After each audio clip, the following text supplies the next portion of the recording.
아니하리라. 아멘.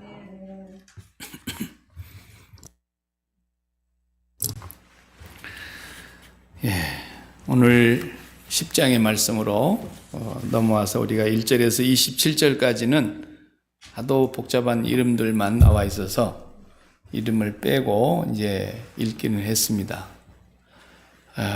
매우 중요한 이름들인 것은 사실이나 그들이 무슨 이름인가, 왜 거기다 이름을 적어놨는가, 이런 것들을 보면서 오늘 말씀의 맨 마지막 절의 마지막 부분, 끝부분을 보면은 우리 하나님의 전을 버려두지 아니하리라 그랬단 말이에요.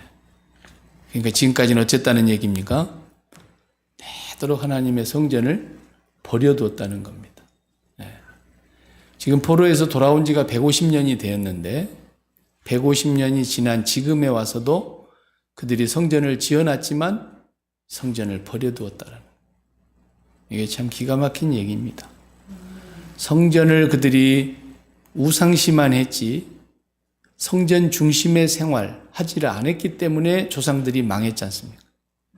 그리고 바벨론으로 끌려가야 했고 아수르에게로 끌려가야 했고 그 숱한 세월을 비참하게 살아놓고 포로에서 다시 돌아왔다가 성전 짓는 일도 게을리해서 짓다가 그냥 기초돌만 놓고 안 짓고 말아버렸잖아요. 전부 우선순위가 바뀌어가지고 먹고 살기도 힘들고 이제 우리가 남의 땅에 온 것처럼 그냥 낯설고 고국에 돌아와 보니까 이미 이방인들이 다 땅을 차지하고 그 틈바구니 속에서 목구멍에 풀칠하기도 힘든데 뭔 성전 짓느냐 그러면서 성전을 안 지었어요. 15년 동안 가까이 성전을 중단해 놓고 있었잖아요. 그래서 이제 학개 선지자가 와가지고 그들에게 격려하고 또 때로는 책망하고 그 성전 지키는 지었어요. 그 상황에서 또 이제 성벽이 무너져 있었으니까 또 이제 느헤미야가 와서 예루살렘 성벽을 뺑 둘러가면서 다 쌌어요. 얼마나 많은 박해와 위협과 방해 공작을 물리치고 성벽을 다 완성했어요. 이제 와서 다 끝내놓고 나서 그 예루살렘 수문 앞 광장에 모여가지고 우리식으로 말하자면 부흥회를 하는 거예요. 하루에 낮 3시간을 서서 율법을 낭독을 하는데 서서 하나님의 말씀을 듣고 있고 각처에서 온 사람들이 2세, 3세들이니까 말을 잘 못 알아들을 테니 그 아람어로 또 해석을 해가지고 옆에서 레위 사람들이 그걸 또 해석해 주고 3시간 동안 하나님의 말씀을 듣고 있다 보니까 그들의 가슴 속에서 회개가 터져나오기 시작한 거예요. 우리의 조상들과 우리가 하나님 앞에 너무너무 큰 죄를 범했구나. 그래서 우리가 이 고생을 하고 이 환난을 겪었구나. 이걸 깨닫고 나니까 막 통곡이 터져나오기 시작하니까 제사장들이 오늘은 기뻐하는 날이다. 울지 마라. 여호와를 기뻐하는 것이 너희의 힘이다. 그러면서 이제 초막절을 지키고 이제 그 일을 다 마친 뒤에 오늘 10장에 와서 그들이 중요한 결정을 내리는 겁니다. 대개 이제 회개 운동이 일어나면은 그냥 회개한다고 국가를 위해서 회개하는 목사님 나와서 기도하겠습니다. 남북한 통일을 위해서 기도하는 목사님 나오겠습니다. 교회를 위해서 회개하는 막 회개 기도를 엄청나게 하잖아요. 우리 한국에도 보면 100주년 기념일 때, 한국교회 100주년 기념일 때 여의도 광장에서 각 교단의 지도자들이 모여가지고 회개의 기도, 회개의 집회, 참여하는 그런 집회를 했는데 다 나와서 기도는 했는데 안 바뀌어. 기도만 하고. 그러니까 안 되는 거야. 그러니까 오늘 본문에는 이제 회개를 한 뒤에 어떻게 했냐, 이게 굉장히 중요한 거예요. 말로만 그들이 통곡하고 울고 가슴을 치고 애통해하고 그러고 끝나는 게 아니었어요. 제사장들과 백성의 지도자들과 레위 사람들이 선두에 서서 우리부터 결단하자. 그래가지고 이제 앞에 우리가 읽지 않았습니다만 1절에서 27절까지 그 이름들이 뭐냐면 하나님 앞에 저주를 당할 각오를 하고 우리가 이걸 지키지 않으면 저주를 받아야 마땅하다 이제. 그래서 저주를 내려도 우리는 할 말이 없다. 하나님 앞에서 우리가 다시 지키지 않는다면 그 사람들이 사인을 했단 말이에요. 인쳤다 그 말은 서명했다 그 말이에요. 서명했다. 그래 한번 우리 앞장에서 조금 읽어봐야 될 부분이 있어요. 앞장을 한번 읽어보겠어요. 34절 정도부터서 33절부터 읽을까요? 9장 33절 9장 그러니까 10장 말고 앞장으로 넘어가서 9장 33절부터 읽어보시면 그러나 우리가 당한 모든 일에 주는 공의로우시니 우리는 악을 행하여 싸우나 주께서는 진실하게 행하였음이니이다. 우리 왕들과 방백들과 제사장들과 조상들이 주의 율법을 지키지 아니하며 주의 명령과 주께서 그들에게 경계하신 말씀을 순종하지 아니하고 그들이 그 나라와 주께서 그들에게 베푸신 큰 복과 자기 앞에 주신 넓고 기름진 땅을 누리면서도 주를 섬기지 아니하며 악행을 그치지 아니하였으므로 우리가 오늘날 종이 되었는데 곧 주께서 우리 조상들에게 주사 그것의 열매를 먹고 그것의 아름다운 소산을 누리게 하신 땅에서 우리가 종이 되었나이다. 우리의 죄로 말미암아 주께서 우리 위에 세우신 이방 왕들이 이 땅에 많은 소산을 얻고 그들이 우리의 몸과 가축을 임의로 관할하오니 우리의 곤란이 심하오며 그랬어요. 그러니까 하나님이 이렇게 잘 먹고 잘 살아라고 준 땅에서 말이죠. 배가 부르니까 하나님을 잊어버리고 우리 조상들이 범죄하고 주의 율법을 지키지 아니하고 그렇게 해서 이 환난과 이 고통이 왔는데 주님이 행하신 것은 공의로우십니다. 주님이 잘못이 하나도 없습니다. 그러면서 마지막 절에 이제 하는 말이 뭐라 그래요? 우리가 이 모든 일로 말미암아 이 모든 일을 다 되돌아보고 이제 견고한 언약을 세워 기록을 하고 우리의 방백들과 레위 사람들과 제사장들이 다 임봉하였나이다. 서명했다. 그 서명을 하면서 거기 이름을 다 올린 사람들이 이제 1장, 10장 1절에 그 임봉한 자는 그래놓고 쭉 느헤미야에서부터 시작해서 총독 느헤미야부터 시작해서 전부 거기에 사인을 했다. 그러면서 사인하면서 그들이 하는 말이 뭔 말이었냐면 10장 29절에 그들의 형제 귀족들을 따라 저주로 맹세하기를 저주로 맹세했다. 그것은 무슨 말이냐? 우리가 이 서명하고 약속을 언약을 지키지 않는다면 하나님 앞에 저주를 받았기를 작정한다. 그를 각오를 하고 거기에서 사인을 하는데 우리가 하나님의 종 모세를 통하여 주신 하나님의 율법을 따라 우리 주 여호와의 모든 계명과 규례와 율례를 지켜 행하며 이제는 지키고 행하겠다고 그들이 사인을 했다. 이 사람들은 저주 받기를 자청했어요. 안 지키면. 그리고 철저하게 언약을 이제 지키는 내용이 나와요. 그 언약의 내용들을 조금씩 더 구체적으로 읽어보면은 28절에 뭐 하기로 했느냐?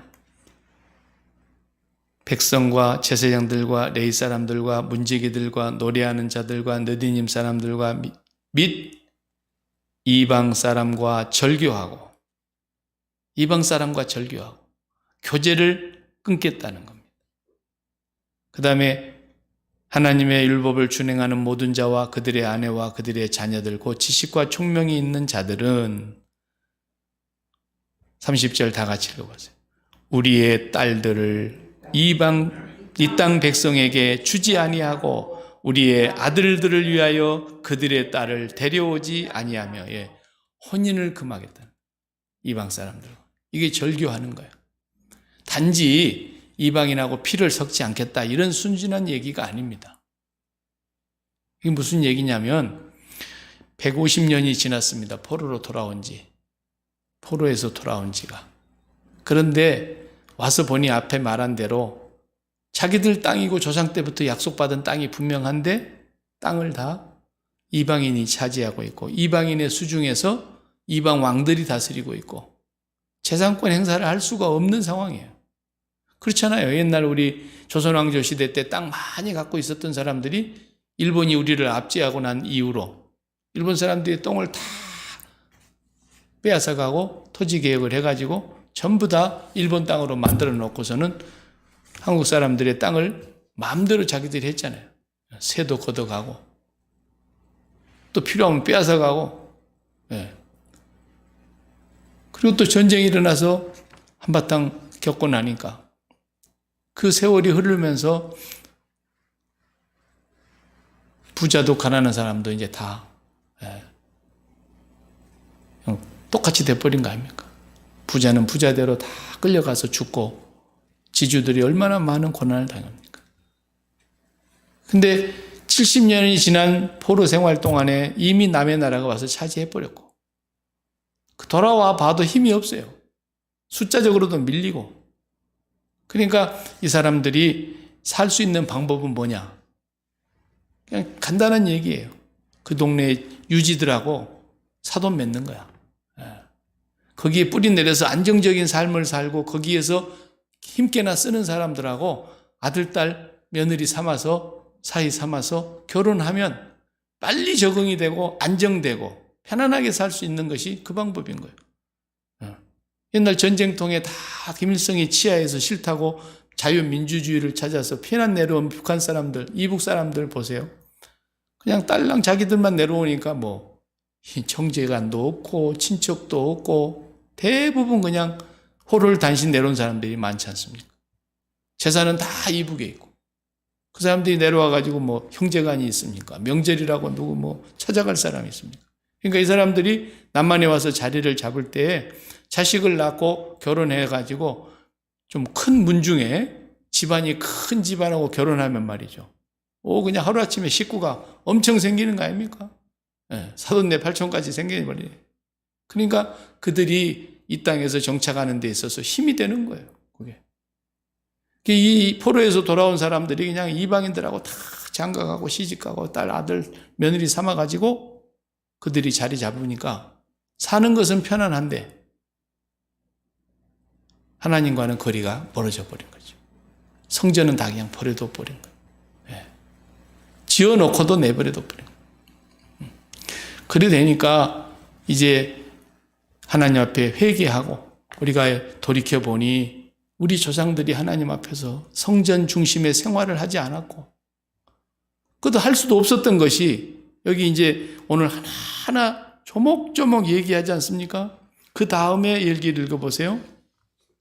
31절을 보면은 혹시 이 땅 백성이 안식일에 물품이나 온갖 곡물을 가져다가 팔려고 할지라도 우리가 안식일이나 성일에는 그들에게서 물건을 사지 않겠다. 안식일을 지키겠다는 거죠, 이제.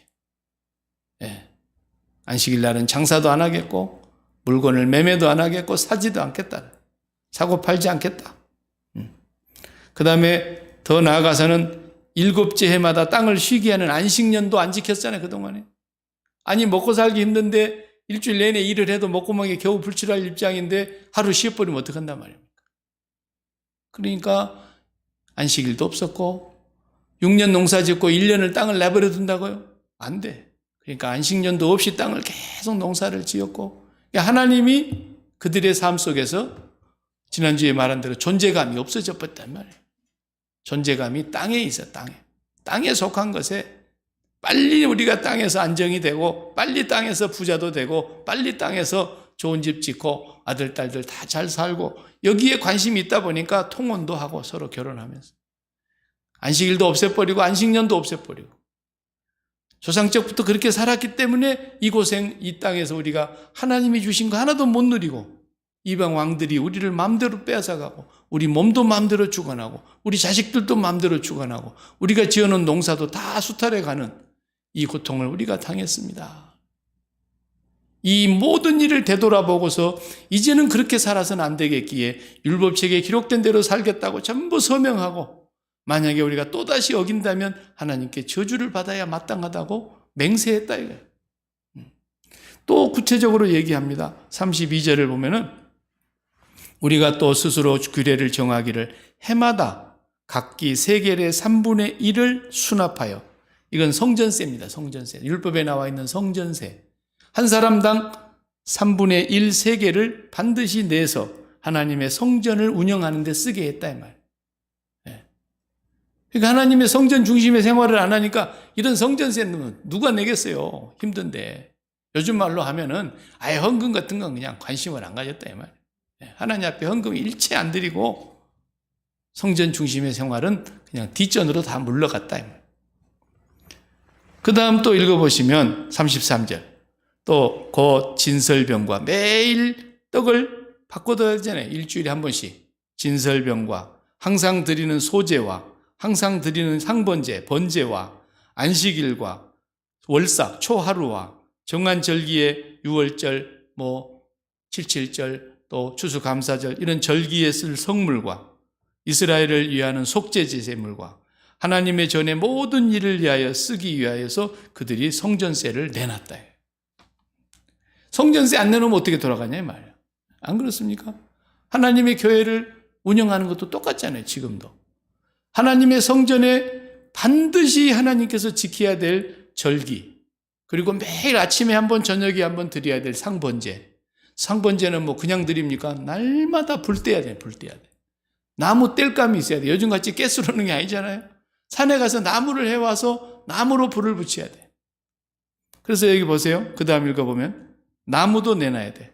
34절 다 같이. 또 우리 제사장들과 레위 사람들과 백성들이 제비 뽑아 각기 종족대로 해마다 정한 시기에 나무를 하나님의 전에 바쳐 율법에 기록한 대로 우리 하나님 여호와의 제단에 사르게 하였고, 번제단에서 나무로 가지고 불을 떼야 번제물을 계속 태울 텐데 그 번제물을 끄지 말라 그랬는데 끄진 지가 오래됐죠.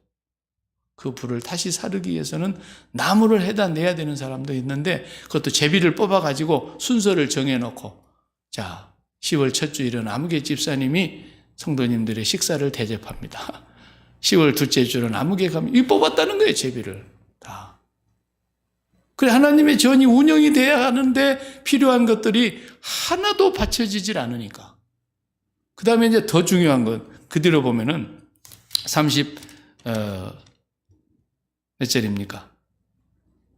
5절 35절 다 같이. 해마다 우리 토지 소산의 만물과 첫열매죠. 각종 과목의 첫열매죠. 여호와의 전에 드리기로 하였고, 또 우리의 맏아들과 가축의 처음 난 것과 소와 양의 처음 난 것을 율법에 기록된 대로 우리 하나님의 전으로 가져다가 하나님의 전에서 섬기는 제사장들의 주고, 이 제사장들 양식이니까 이건. 모든 첫 열매, 첫 새끼는 다 제사장들 것이라 했잖아요. 하나님의 것이라 그랬으니까. 하나님께 바치면 성전에서 일하는 제사장들에게 그것을 나누어서 배분했다 이거예요. 그걸 바치지 않았으니까 그동안에 37절도 또 보세요. 또 처음 익은 밀가루, 거제물, 각종 과목의 열매, 새 포도주와 기름 제사장들에게 가져다가 우리 하나님의 전에 여러 방에 두고, 또 우리 산물의 11조를 레위 사람들에게 주리라 하였나니, 이 레위 사람들은 우리의 모든 성읍에서 산물의 11조를 받는 자이며, 레위 사람들이 얼마나 많습니까? 성전에서 제사장들을 도와서 일해야 될 레위 사람들은 모든 산물의 11조를 바쳐서 레위 사람들이 살아갔는데 11조를 아무도 안 내니까 레위 사람들은 자연히 어떻게 했어요? 사사기 시대에 보니까 다 뿔뿔이 흩어져 가지고 저마다 먹고 사는데 그냥 다 세상으로 가버렸다 이 말이에요. 하나님의 성전은 그들이 관심도 갖지 않았다. 이런 모습으로 지금까지 살아왔던 것들을 구체적으로 다 이제 회개하고 이 모든 것들을 하나씩 다 지키겠습니다. 구체적인 회개의 열매가 나오고 있는 거야. 이게 회개죠, 이게. 잘못 지겠다고 맨날 울고 가슴만 치고 이러고 있다면 그게 무슨 회개냐고요. 우리가 이제 울어야 될 일만이 아니라 이제는 여호와를 기뻐하는 것이 우리의 힘이니까. 이제 우리가 안식일 날은 안식일을 그대로 지키면서 하나님을 기뻐하고, 안식년은 안식년대로 7년째는 꼭 땅을 쉬게 하고 하나님으로 우리가 살아가는 것을 확인하고, 우리가 지금까지 하나님의 전에 모든 드려야 될 것들을 바치지 않았던 것들을 낱낱이 바치기 시작하고, 이렇게 함으로써 마지막 39절 끝에 가서 뭐라 했어요? 우리가 우리 하나님의 전을 버려두지 아니하리라. 이게 우선순위였는데. 그러니까 하나님의 백성 선민들이 가장 우선시해야 될 것이 사실은 하늘이었다는 거예요. 하늘 아버지였는데 전부 땅에다가 관심을 두고 빨리 안정된 삶을 찾으려고 이방인과 결혼해가지고 터를 잡고 삶의 안정을 찾고 안식일도 없이 그냥 먹고 사는 일에 급급해가지고 하나님 앞에 예배하는 건 뒷전으로 다 치워버리고 안식년은 말할 것도 없고 하나님 앞에 바쳐야 될 성전세도 바치지 않으니까 성전은 운영을 못하고 11조를 드리지 아니하니까 레위 사람들이 살 수가 없어서 성전에서 다 떠나가고 결국은 왜 망했는가를 이제 안 거야 자기들이. 3시간 동안 광장에 서가지고 율법책을 낭독하고 그걸 해석해 주니까 우리가 괜히 고난당한 게 아니었구나. 우리 조상들의 이 불순종과 우리의 죄가 우리를 이렇게 힘들게 만들었구나. 이걸 철저하게 깨닫고 회개하고 난 뒤에 이제부터 우리가 마음을 고쳐먹고 이제는 반드시 언약을 지킵시다. 자, 제가 제일 먼저 서명하겠습니다. 느헤미야가 서명딱 1번으로. 그죠? 10장 1절에 느헤미야 1번이 딱 나와요. 그 뒤로 쫙 지도자들과 제사장들과 레위 사람들이 다 같이 사인을 했습니다. 그러니까 나머지 백성들이 뭐라 그럽니까? 예, 우리도 그렇게 하겠습니다. 우리도 이제는 성전세 안 떼먹고 반드시 바치고 모든 짐승의 첫 새끼를 하나님 앞에서 제사장들에게 갖다 올 것이고 번제물이 날마다 상번제가 드려지도록 불이 꺼지지 않도록 나무를 해댈 것이고 매매 절기마다 필요한 제물들을 다 갖다 바칠 것이고 그리고 레위 사람들이 우리가 드리는 산물의 11조를 받아서 살도록 우리가 책임지겠습니다. 그래가지고 이제 바르게 성전이 회복돼 가는 거예요. 그러니까 성전이 회복이 되고 하나님과의 관계가 회복이 되니까 따르는 자연이 하나님이 붙드시는 거죠. 그게 순서였어요, 순서. 그러니까 성전은 마치 무엇과 같으냐면 하늘의 비행기가 땅에서 이륙하려면 활주로가 있죠. 내려오려고 해도 활주로가 있어야 되고 이륙하려고 해도 활주로가 있어야 돼요. 활주로가 없으면 올라가도 못하고 내려오도 못해. 그 활주로의 역할을 하는 것이 성전이야. 하나님이 우리에게 내려오시는 장소도 성전이고 우리가 하나님께 올라가는 장소도 성전인데 그 활주로와 같은 역할을 해야 되는 성전이 지금까지 구실을 못하고 있었기 때문에 하나님과는 끊어지고 하나님은 뒷전이고 하나님의 존재감은 그들 의식 속에 아예 없었다는 거예요. 요즘 말로 우리가 가져와서 생각해 보면 예수 그리스도의 십자가의 원수로 살았다 이 말이에요. 사도 바울이 빌립보 교회 성도들에게 내가 전에도 말하였거니와 이제 다시 눈물을 흘리며 또 여러분에게 얘기합니다. 여러분 중에는 그리스도의 십자가의 원수로 생각하는 사람들이 있습니다. 그들의 신은 자기들의 육신의 배를 채우는 배가 신입니다. 그들의 영광은 부끄러움에 있고 땅의 일만 생각하는 자들입니다. 이게 그리스도의 원수요. 십자가의 원수요. 이 모든 제사와 이 모든 첫열매와 이 모든 하나님 앞에 드리는 번제며 화목제며 속죄제며 이 모든 것의 완성이 예수 그리스도의 십자가의 제사인데 예수 그리스도의 십자가를 완전히 부정하는 삶을 살고 있는 것이라 이 말이에요. 이건 하나님의 진노와 저주밖에는 남은 길이 없어요. 그리스도의 십자가의 원수로 사는데 어떻게 복을 받겠습니까? 저주밖에는 없죠. 날마다 우리가 그리스도의 십자가를 통해서 마음이 땅에 붙어있던 것들을 다 잘라내는 겁니다. 통혼, 이방인과 결혼 금지, 빨리 땅에 안정하고 싶어하는 그런 것 다 금지. 땅이 우선이 아니다. 안식일이 지켜져야 되고 안식년이 지켜져야 되고 하나님 아버지가 우리의 삶을 주관하시는 거지 우리가 우리의 생명을 책임지는 게 아니다. 그래서 철저하게 십자가를 통해서 이 땅의 문제를 못 박아버리는 거예요. 구약시대는 그것을 번제로 표현했던 거죠. 번제로. 날마다 죽는 번제로. 아침에 한 번, 저녁에 한 번, 상번제로. 그러나 예수 그리스도의 온전한 제사를 통해서 우리는 이 땅의 문제가 우선이 아니다라는 거죠. 주일 지키는 것도 사실 그렇잖아요. 우리가 주일을 지킨다고 하는 그 의미가 뭡니까? 엿새 동안 우리가 일하지만 일하고 나서 그 주일날만큼은 우리가 마음을 완전히 하나님께 다 드린다는 마음의 표현이거든요. 마음의 표현. 그냥 주일날도 그냥 분주하게 그냥 일에 매여갖고 있다가 막 헬레벌떡 와가지고 그냥 그렇게 예배드리는 거다고. 우리는 내가 땅의 일을 엿새 동안에 아무리 열심히 한다고 해서 내 힘으로 사는 것이 아니라 하나님의 은혜로 살아간다는 걸 철저히 고백하고 하나님이 나의 모든 것의 주인이라는 걸 철저히 고백하고 그러니까 아버지 앞에서 주일 예배를 드리는데 주일날 예배 드리는 사람들이 굶어 죽은 사람이 있으면 제가 찾는 중입니다. 주일날 예배 드리고 하나님 앞에 하나님 중심으로 살아가는 사람들이 실패하고 망한 사람이 있으면 내가 찾는 중이라고. 없어요. 그러나 일주일 내내 하나님에 대한 관심도 없고 주일날은 더더욱이나 관심이 없는 사람들 보세요. 하나님의 백성이 아니면 하나님이 버려버렸기 때문에 그건 놔두는 거죠. 그러나 하나님의 선민은 그렇게 살면 반드시 매를 맞고 징계를 당하고 하나님의 채찍과 하나님의 가시가 찌르게 되어 있어요. 선민의 의식이 바로 그겁니다. 우리는 하나님의 백성이기 때문에 세상의 마음을 두고 세상의 안정을 찾고 세상을 사랑하고 세상의 마음을 심장을 빼앗기고 살아가면 하나님이 내가 심장을 빼앗기는 그곳을 반드시 치게 돼 있어요. 그래서 이스라엘 선민들이 이렇게 된 거란 말이에요. 그리고 지난 9장에서 우리가 봤던 대로 아브라함에서부터 자기들 지금 살고 있는 형편까지 1500년을 거슬려서 회상했잖아요. 1500년의 역사를 쫙 기록을 해놨어요.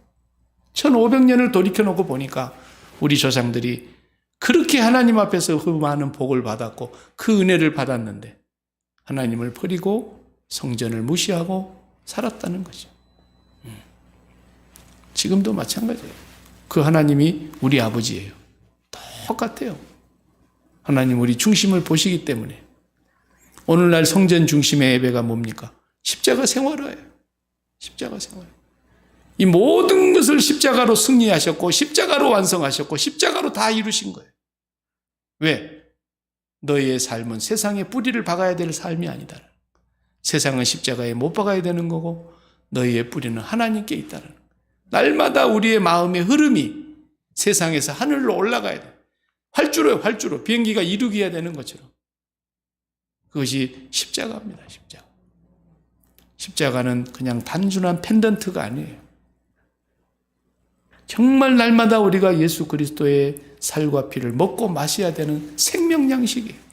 날마다 그 십자가를 통해서 우리의 마음의 흐름이 땅에서 하늘로 부활하사 승천하신 예수님 가신 그곳으로 계속해서 나아가게 하는 그게 오늘 여기 10장에서 말씀하고 있는 진정한 회개의 열매입니다.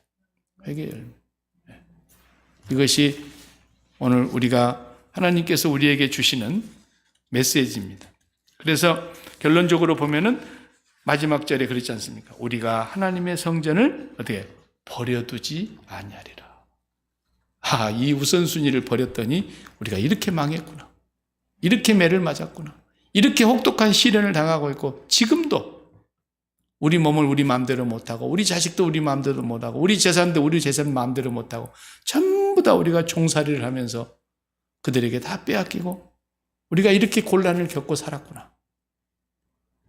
그러니까 다윗의 시편에도 똑같이 그랬잖아요. 여호와께서 이 성을 지켜주지 않으시면 파수꾼이 불침번이 날마다 깨어 있어도 허사라 그러죠. 허사라. 여호와께서 집을 세워주지 아니하시면 아침 일찍 일어나 저녁에 늦게까지 일하면서 수고의 떡을 먹는 것도 다 헛되다 그래요. 전부 헛되고 헛되며 헛되고 헛되게 끝나버리는 거라는 거예요. 매일 우선순위가 구약에서는 상번제였어요. 상번제. 아침에 한 번, 저녁에 한 번. 뗄감도 안 갖다 주지. 풀을 뗄 수가 있나? 번제물이 없니? 번제물 할 수가 있나? 제사장들과 레위 사람들이 먹고 살아야 되겠는데 아무도 만물의 첫 열매를 가져오질 않지.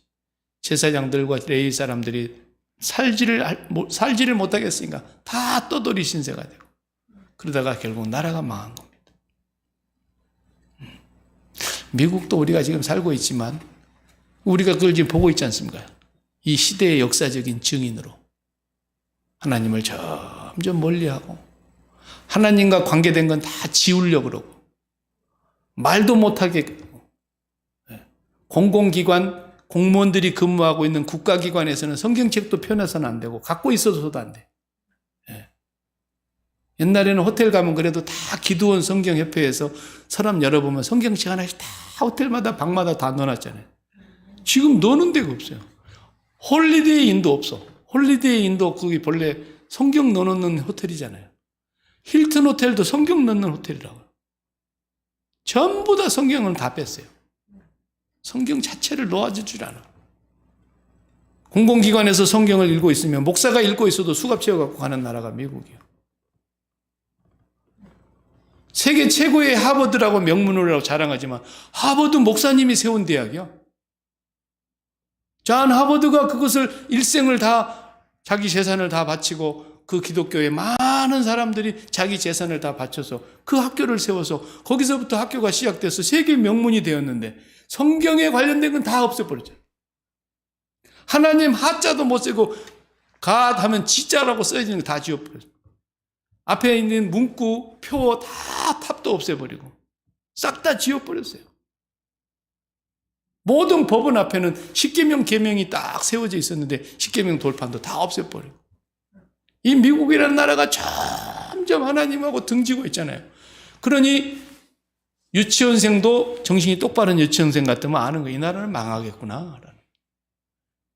부자는 망해도 3년 먹을 게 있어서 지금 이러고 있는 거지 점점 망하겠구나. 이건 불을 보듯이 빠는 거예요.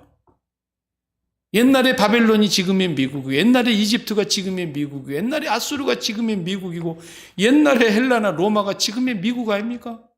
근데 보세요. 결국은 다 없어지고 망하고 자치를 감추는 것처럼.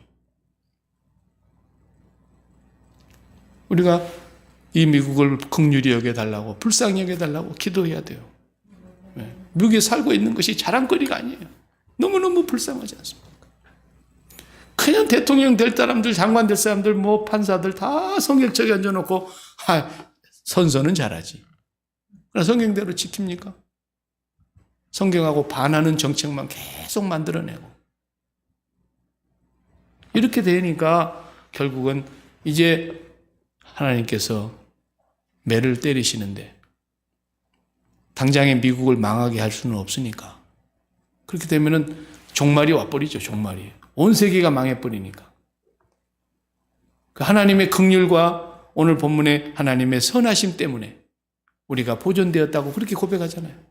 하나님의 선하심과 긍휼하심이 크기 때문에 우리가 진멸되지 않는 것뿐이지 지금 망할 짓 하고 있는 겁니다. 미국도. 이런 걸 보면서 우리는 하나님 앞에 기도해야 됩니다. 하나님 그러시잖아요. 이사야야, 예레미야야, 네가 예루살렘 성을 한 바퀴 돌아보고 공의를 구하고 진리를 찾는 자 한 사람이라도 찾아오면 내가 이 성을 용서해 줄게. 그랬잖아요. 그런데 없었다라는 거예요. 그러나 오늘 우리가 에스겔 선지자에게 말씀하신 대로 이 허물어져가는 성읍을 가로막고 하나님 앞에서 기도해야 된다. 손 들고 기도해야 돼. 하나님, 이 나라를 용서해 주십시오. 이 나라의 대통령을 긍휼히 여겨 주시고 이 나라의 교회와 이 나라의 지도자들이 하나님을 경외하고 두려워할 줄 아는 백성들이 일어나게 해달라고 우리는 기도해야 한다는 것입니다. 네. 결론적으로 땅이 우선순위가 아니고 땅의 안정된 삶, 경제적인 안정, 자식들의 안정 그런 것이 우리의 우선순위가 아니라는 것입니다. 매일 땅에서 드리는 상번제, 매일 드리는 하나님 앞에 예배, 매일 드리는 기도, 매일 드리는 하나님 앞에서의 이 십자가 생활화, 날마다 주님의 양식을 나의 양식으로 삼고 주님의 죽으심을 나의 죽음으로 먹고 매일 거룩한 성만찬의 삶을 살아가는 그 사람이 하나님을 의식하고 사는 사람이고 하나님의 존재감을 최우선에 두고 살아가는 사람. 이것이 오늘 우리에게 지켜져야 될 우선순위인 것입니다. 기도합시다. 하나님 아버지